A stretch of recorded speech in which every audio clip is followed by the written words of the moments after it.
Picture this, it's 2 a.m. Your 4-year-old has just karate kicked you in the ribs for the third time tonight.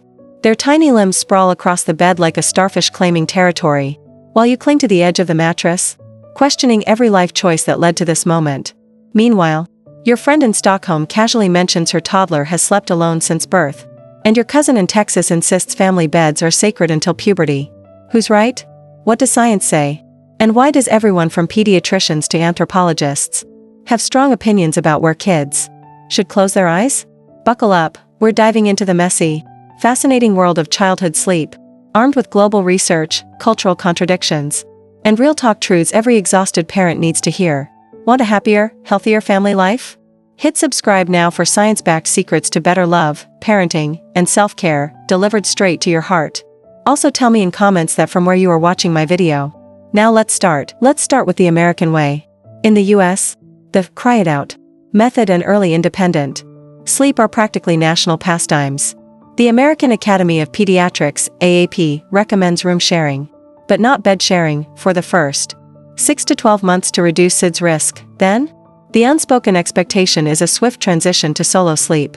Parenting books preach the gospel of self-soothing, and Instagram influencers flaunt nursery tours like miniature 5-star hotels. But here's the twist, 40% of US parents still co-sleep at least occasionally, per a pediatrics journal study, despite the stigma. Why the disconnect? Because biology doesn't care about societal norms. Human infants are contact seekers, hardwired to wake frequently, seek warmth, and scream when abandoned, a brilliant evolutionary tactic against predators. Less brilliant for modern parents craving REM cycles. Now, hop over to Europe, where attitudes range from whatever works to family beds forever. In Sweden, babies nap outdoors in sub-zero temps, yes, really, but often sleep in parental rooms for years. Germany has Schlafzimmer culture, where kids' sleep independence is encouraged, but without the rigid timelines of the US. And in Italy? Bed sharing is so normalized that nanas scoff at the idea of a child sleeping alone before age 5. The kicker? European kids don't have worse sleep outcomes than Americans, according to a Journal of Developmental and Behavioral Pediatrics meta-analysis. In fact, some studies link co-sleeping to higher emotional intelligence and lower stress, when done safely. So who's right? The answer lies in the collision of science and culture. Neuroscience reveals that kids under 3 lack the brain maturity to self-regulate overnight, meaning those midnight wake-ups aren't bad habits, but biological inevitabilities. Harvard research shows that prolonged, responsive parenting, even at night, builds secure attachment, while forced independence too early spikes cortisol, stress hormone, levels. But, plot twist, anthropologists note that global co-sleeping norms correlate with stronger social bonds in adulthood.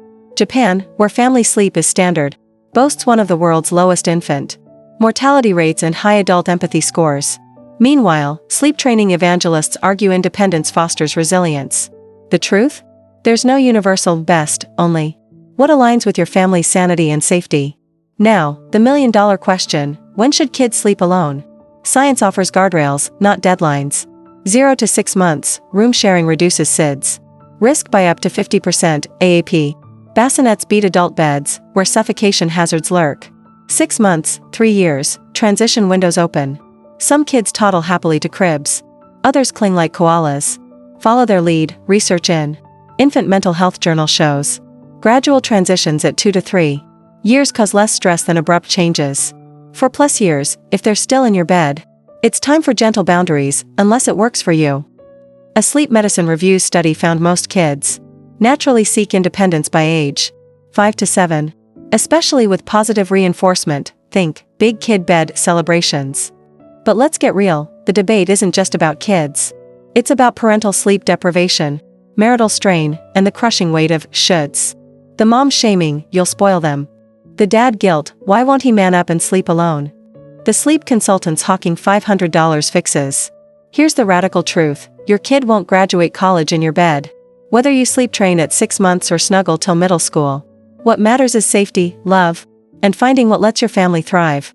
So tonight, when tiny feet burrow into your kidneys or monitor cries pierce the dark, remember, across continents and centuries, parents have wrestled the same beast. There's no trophy for most independent sleeper. Just a village of tired warriors doing their best. And science? It's got your back, whether you're team crib or team cuddle.